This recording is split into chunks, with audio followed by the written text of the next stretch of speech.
well, obviously, like we have like the training, but then we get to the final fight at the end in the third act with Apollo. Talk to me about that.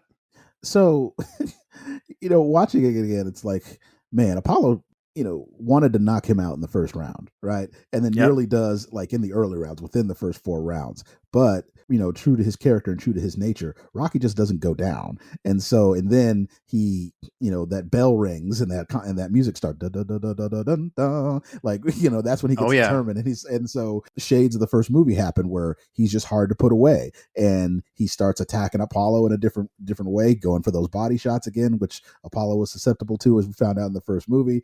And he was the only one that kind of really challenged him that way, which is interesting. Like, you would think that like fighters would have, done that, but I guess Apollo was just on a different level where like he, the people that he was fighting just weren't going at him the way that Rocky was. So yeah, and again, you hear that phrase, styles make fights, right? And so you could be the best, but if somebody matches up against you really, really well, you're going to struggle. And that's with anything in any sport. So that's what happened with Rocky. Like, that's another, part of the luck that is involved with Rocky and his reign, is that like he was the fighter that would match up against Apollo.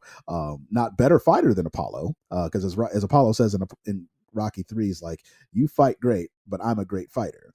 So which I always thought was a great line, but I think that highlights the difference between the two. And so basically, like, when Rocky just decides to turn it on, he's just like, all right, I ain't going down no more. That's when it, it really picks up, and they're going blow for blow with each other.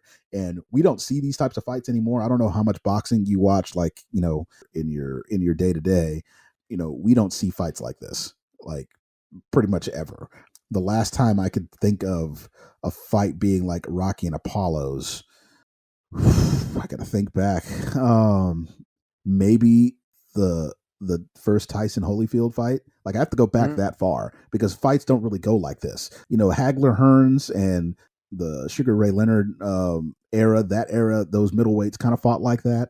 Honestly, if you have to go back farther to the Ali Fraziers and the Ali Foreman to see fighters going at it like this, where it looks like they're going to die in this ring, because really, realistically, somebody should have died taking that much punishment in there. It's like, it's unbelievable. Hey, maybe someone will in a future Rocky movie. I don't know. but yeah, you're right. It's all about matchups, Yeah. I mean, look at like the 07 Patriots are undefeated, get to the Super Bowl. They get matched up with a team that matches up really well against them. And all of a sudden they're in trouble, and they're in a situation they don't know that they're not really in very often. And that's correct.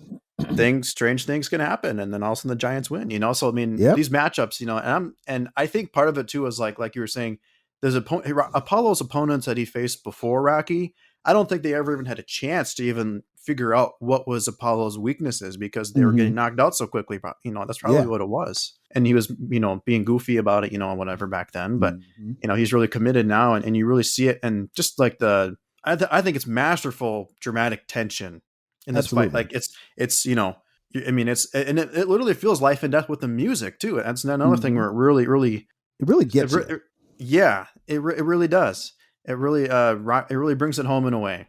It does. And then like the final, like, the 10 count that happens at the end. The slow-mo.